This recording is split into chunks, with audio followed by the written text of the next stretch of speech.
కర్నూలు జిల్లా మంత్రాలయం నియోజకవర్గంలో ప్రసిద్ధ పుణ్యక్షేత్రం మంత్రాలయం శ్రీ రాఘవేంద్ర స్వామి 355వ ఆరాధన ఉత్సవాలు సర్వం సిద్ధం చేశామని మఠం పీఠాధిపతి శ్రీ సుబేంద్ర తీర్థులు మీడియా సమావేశంలో తెలిపారు. శ్రీ రాఘవేంద్ర స్వామి 355వ ఆరాధన ఉత్సవాలు ఈ నెల 27వ తేదీ నుండి సెప్టెంబర్ 2వ తేదీ వరకు మఠం పీఠాధిపతి శ్రీ సుబేంద్ర తీర్థులు ఆధ్వర్యంలో సప్తరాత్రోత్సవాలు ఘనంగా జరగనున్నాయి. ఆరాధన ఉత్సవాలు ఏర్పాట్లు చివరి దశకు చేరుకున్నాయి. భక్తులకు ఎలాంటి ఇబ్బందులు తలెత్తకుండా తుంగభద్ర నదిలో పుణ్యస్నానాలు చేయడానికి షవర్లు ఏర్పాటు చేశాం. క్యూ లైన్లు, పరిమళ ప్రసాదాలు, ఉచితంగా మినరల్ వాటర్, ప్రథమ చికిత్సా శిబిరాలు ఏర్పాటు పూర్తయ్యాయని అన్నారు. ఆరాధన ఉత్సవాలు భాగంగా యోగేంద్ర సభా మండపంలో వారం రోజుల పాటు సాంస్కృతిక కార్యక్రమాలు జరుగుతాయి. ఆరాధన ఉత్సవాలు ముఖ్యంగా 3 రోజుల పాటు జరగనున్నాయి. పూర్వ ఆరాధన రోజున సంఘ సేవలు చేసిన వారికి, పండితులకు, కళాకారులకు రాఘవేంద్ర ప్రశస్త అవార్డు ప్రదానం చేసి సన్మానాలు చేయనున్నామన్నారు. ఉత్తర ఆరాధన పురస్కరించుకుని మూల బృందావనానికి విశేష పంచామృత అభిషేకం, విశేష పూజలు నిర్వహించారు. ఉత్తర ఆరాధన పురస్కరించుకుని ఉత్సవమూర్తిని ప్రహ్లాద రాయలను మహారథోత్సవం నుంచి పురవీధుల్లో ఊరేగిస్తారు. మహారథోత్సవంపై హెలికాప్టర్ ద్వారా పూల వర్షం కురిపిస్తానన్నారు. 25వ ఆరాధనా మహోత్సవం 27 నుండి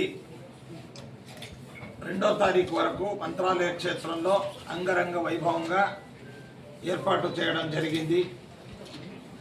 రాఘవేంద్ర స్వాముల వారి ఈ ఆరాధనా మహోత్సవం నిమిత్తంగా 27వ తారీఖు ధ్వజారోహణ కార్యక్రమం అనేటువంటిది, 29 రాఘవేంద్ర స్వాముల వారి పూర్వారాధన. ఆ రోజు విశేష కార్యక్రమం ఏంటంటే, ఒకటి రాఘవేంద్ర అనుగ్రహ ప్రశస్తి.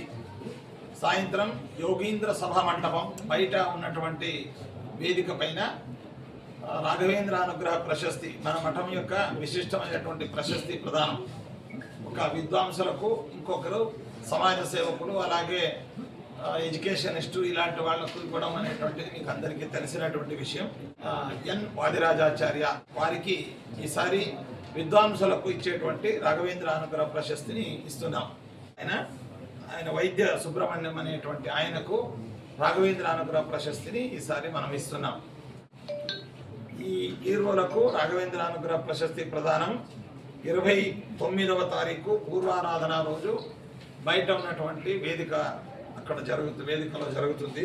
ఇక 30వ తారీఖు రాఘవేంద్ర స్వాముల వారి మధ్యారాధన మహోత్సవం.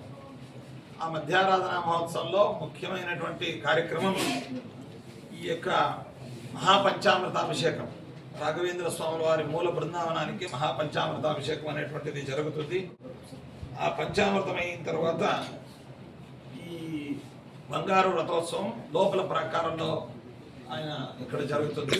ఆయన గ్రంథాలు, పాదుకలు ఇవన్నీ ఉంచి ఆ తర్వాత అదే రోజు సాయంత్రం తెప్పోత్సవ కార్యక్రమం కూడా పరిమళ పుష్కరిణిలో ఉంటుంది.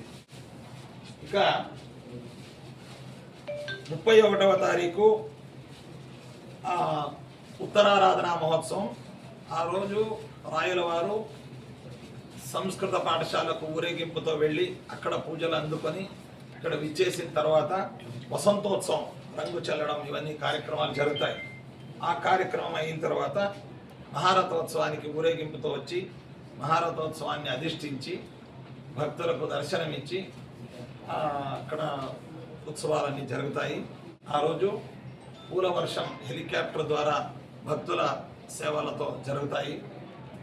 మహారథోత్సవం మంత్రాలయ ప్రముఖ వీధుల్లో ఊరేగింపుతో వెళ్ళి రాఘవేంద్ర కూడలి సర్కిల్ దగ్గర పోయి మళ్ళా తిప్పుకుని మఠానికి రావడం అనేటువంటిది ఆనవాయితీగా వస్తున్నటువంటిది. ఆ కార్యక్రమం జరుగుతుంది.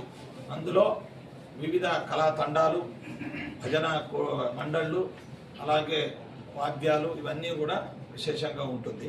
సర్వ సమర్పణోత్సవం, సప్తరాత్రోత్సవాల యొక్క ముగింపు కార్యక్రమం అనేటువంటిది ఆ రోజు జరుగుతుంది. అన్ని వాహనాలను చక్రరథంలో ఉంచి విశేష పూల అలంకరణ, పల్లకి తదితర ఉత్సవాలను అక్కడ ఉంచుతూ ఈ ఉత్సవ కార్యక్రమాన్ని చాలా చక్కగా భక్తి శ్రద్ధలతో అంగరంగ వైభవంగా నిర్వహించి సర్వసమర్పణోత్సవ కార్యక్రమాన్ని అంతటితో ముగింపు అనేటువంటిది జరుగుతుంది. ఈ 7 రోజుల్లో ఉదయం నిర్మాల్య విసర్జన, పంచామృతాభిషేకం, ఉత్సవరాయల పాదపూజ, భక్తులకు అక్షంతలు, ముద్రాధారణ, అలాగే మూలరాముల వారి మహాపూజ కార్యక్రమం, అన్న ప్రసాద వితరణ అనేటువంటిది ఇది ఉదయం జరిగేటువంటిది. ఇదే సందర్భంలో ఉదయం మఠం ప్రాంగణంలో ఉన్నటువంటి వేదికలో విద్వాంసుల ఉపన్యాసాలు, అలాగే భజనలు ఇవన్నీ ఇక్కడ జరుగుతాయి. ఇక సాయంత్రం బయట ఉన్నటువంటి యోగీంద్ర సభామంటపంలో సాంస్కృతిక కార్యక్రమాలు, నృత్య ప్రదర్శన, సంగీత కార్యక్రమాలు, వీణ వాదన మొదలగు వాద్య కార్యక్రమాలు ఇవన్నీ కూడా అక్కడ జరుగుతుంది. వసతి, దర్శన వ్యవస్థ, అలాగే వయోవృద్ధులకు ప్రత్యేక దర్శన వ్యవస్థ, దివ్యాంగులకు ప్రత్యేక దర్శన వ్యవస్థ, అంటే చిన్న పిల్లలు ఉన్నటువంటి తల్లులు వాళ్లకు ప్రత్యేకమైనటువంటి దర్శన వ్యవస్థ అనేటువంటిది చేయడం జరిగింది.